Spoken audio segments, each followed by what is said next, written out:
Okay, I just got to play, and the demo's probably going to end around sometime around midnight tonight.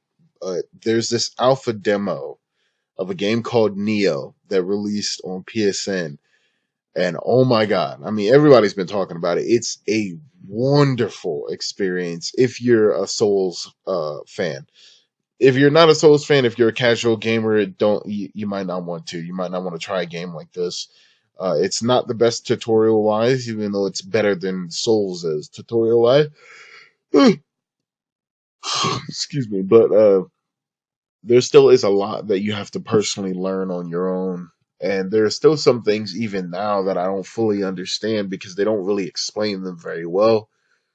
But basically, it is a Japanese style or Japanese oriented Souls experience. So it's pretty crazy. It's an experience that was started by a Japanese company to try and imitate a Western experience, which is now imitating a Japanese experience because the game takes place in Japan in the 1600s.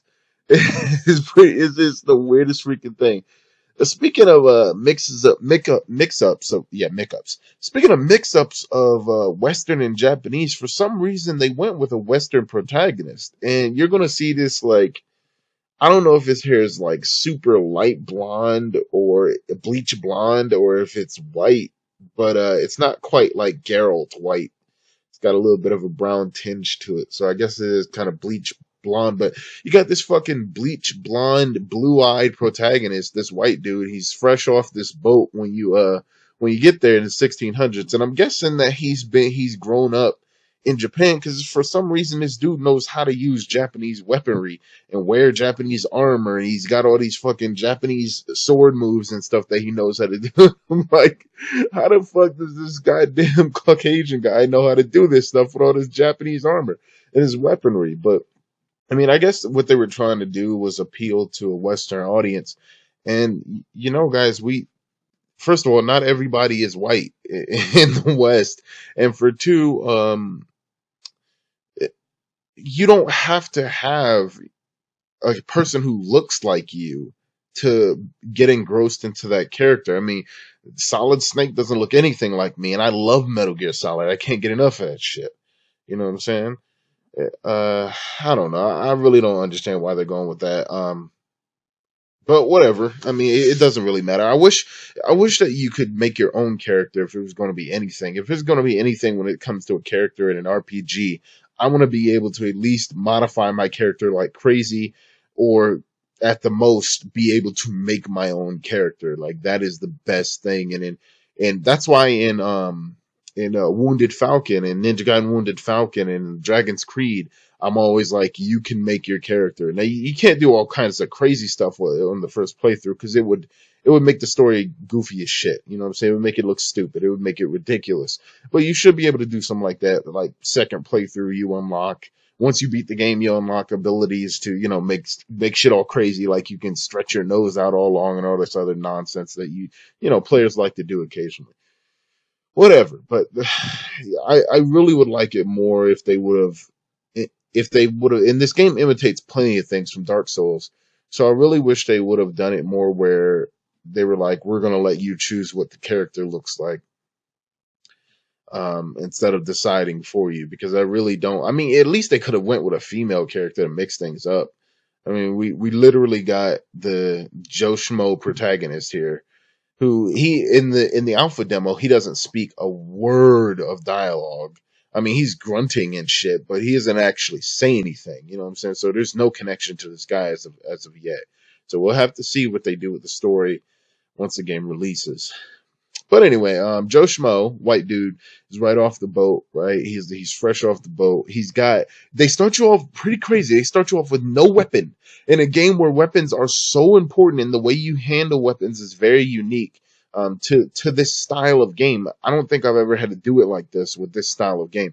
I mean, I'll explain it when I get to it, but you'll see. Anyway, they put you in this mariner, which is like this mariner outfit. By the way, this game has It has a layered armored, well, not a layered armored system, but it has a piece armored system, a piece by piece armored system. So you get to choose your gloves, your legs, your thigh armor, or your foot armor, your legs armor, and your chest armor, and your helmet, which is fucking awesome. I love that kind of customization. You can mix and match things as you want based on the equipment stats, or based on the style, or based on, special abilities, which, that's a whole nother conversation that, well, it's probably something I'll get into later. But anyway, the fact of the matter is, you got piece by piece armor, and they start you out with this mariner suit. Like, you got mariner boots and mariner pants and a mariner shirt. So it's obvious that you were, floating around on the water at some point, and you apparently do a lot with the water because you got mariner stuff, right? So you must have been doing something with the water. And he starts off, coming to this island on a boat. Which, by the way, if you beat the demo level and you come back and you go to this like hub world where you can choose where you want to go. If you come back to that level, they show you that opening again where he is. But guess the fuck what? And I love when games do this in-game awesomeness. When they use their in-game engine to do cinematics, you will have all of the equipment except for your helmet, because they got to show his face, I guess.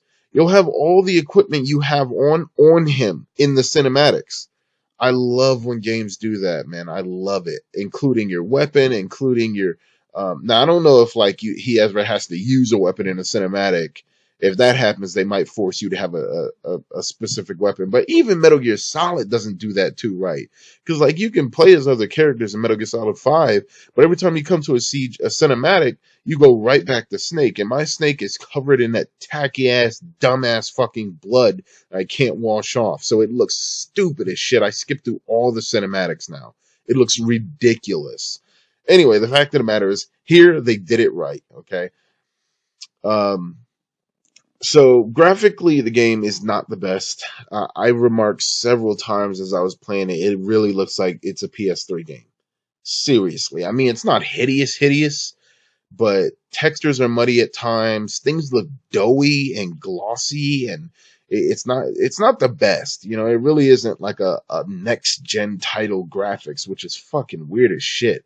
I mean, even Dark Souls 3 is pretty good on graphics, and Dark Souls has always been a mixed bag graphically, but I mean, I just don't understand how this game is so fucking ugly. Maybe it's Tecmo Koei. They don't really put a lot into their graphics, except for like Ninja Gaiden.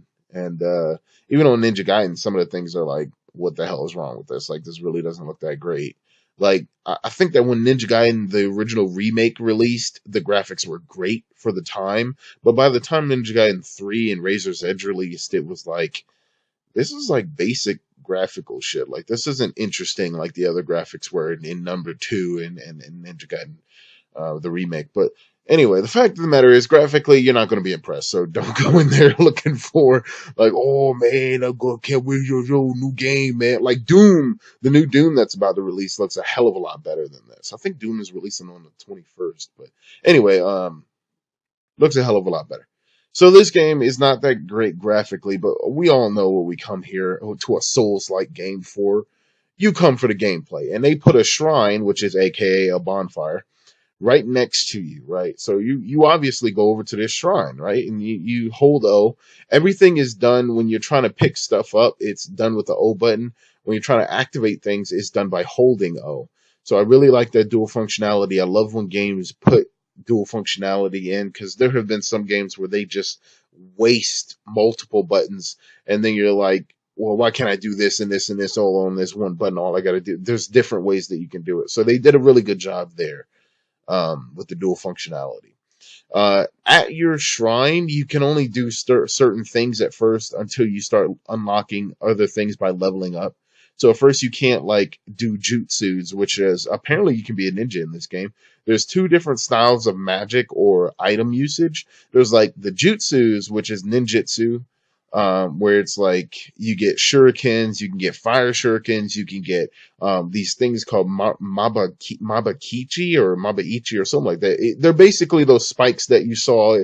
If you guys ever played Tenchu, you throw these spikes on the ground and the guards stab their foots and then like hold their foot and it kind of stuns them. Well, you can do that in this game, and I think what it does, it stops people from being able to run. It does. It doesn't stop them from being able to move, but I think it stops them from being able to run. Once again, that's something that's not quite clear, but you get this icon of like a running little stick figure up on the where the life bar of the character of the enemy is, that you get to walk into one of those, and I guess that means they can't sprint, so you can get away if you need to. Um, but yeah, you can do stuff like that with ninjutsu. And you can also do things like throw a paralyzing egg and a poison egg that'll poison your enemy, and a paralyzing egg that'll paralyze your enemy and shit like that. It's pretty crazy. And then there's the magic side, where you can use magical talismans to imbue your weapons with certain abilities. So like it's like fire paper in Bloodborne, or charcoal pine resin in Dark Souls, where you get fire on your weapon or whatever. You can do that here. You can do it with water, wind, lightning, earth, and fire. I don't know if there's any others other than that. But there's stuff like that that you can do. Pretty cool stuff. You know what I'm saying? I don't really use it that much, but I've seen people use it to great effect. And there are even some weapons that already come with those effects imbued into them. Man, it's like they saw everything that other RPGs were doing, and they melded that shit together, and it made this bomb ass experience, and it's really fun. But anyway, so you're not going to be able to do a lot at your shrine. The first thing you want to do in the game is pick up a weapon. I think they leave a weapon on the ground for you, which you need to pick that up. And it's going to be slow going at first, but the drop rate in items, once you start to learn how to play the game and kill enemies, the drop rate in this game for items is fantastic. I love it. The reason that is like that is because when you go to your shrine and activate it, it does not heal your equipment. Your equipment has durability, and they will eventually wear down, and they wear down really quickly. Okay, and that includes your weapons. That includes you get 3 classes of melee weapons. You get axes, katana, and spears. They all have subgenres to it, as far as I know. Like axes have hammers, and I know swords have they have the strength based, which is uchigatanas and osafunes and stuff. No, uchigatanas and some other style of, I think ichimonji swords. These are Japanese words, man. Cut me some slack. But then there's the tachi and the osafune, where they're more dexterity based. So if you want to play as a dex character and focus on dex, you want to use osafunes and tachis. And of course, if you're strength based, you want to use the other two. I completely keep my stats all baseline. Like they're all at 9, they're all at 8, they're all at 10 all together. Like I don't for the alpha, I'm not going to knock my stats around. I'm just, playing equally in it. So far, this game is so good combat wise that it's always been about how I can do the combat. It's not about where my stats are. And that's a big change from Dark Souls. One of the biggest changes is class, and the other one is where your stats are. And in Dark Souls, that really matters, to the point where it will make some fights really fucking frustrating and other ones really super easy. In this game, it's about the technique. And that's where I really want to go with. When it comes to weaponry, you're going to have to drop weapons. You do get things like whetstones and like some kind of glue, Nagigawa glue or something like that, to heal your armor. But all in all, you're going to be playing 2 styles of play in this game before I get to the meat and potatoes, which is the combat. You're going to be playing combat, and then you're going to go to your shrine and you're going to fuck around with your items. And you want to be doing, this is really cool. You can sell items to your shrine to get level up points, which are called Amrita or Amrita. It's a really weird name, and it sounds weird in my mouth. But you can sell your weapons. So any weapons that you're not using, any weapons that are dying and you don't want to use them anymore, like they're low on level, so they don't do as much damage as they used to. You can sell those to your shrine, and yo, I have leveled up so much doing that. It takes a little bit of time, but just treat it as a meta game. Do not treat it as something where it's like, fuck this, this is stupid, this is taking too long. You could do that, but you're missing out a lot. You're going to screw yourself because it's worth it to do that.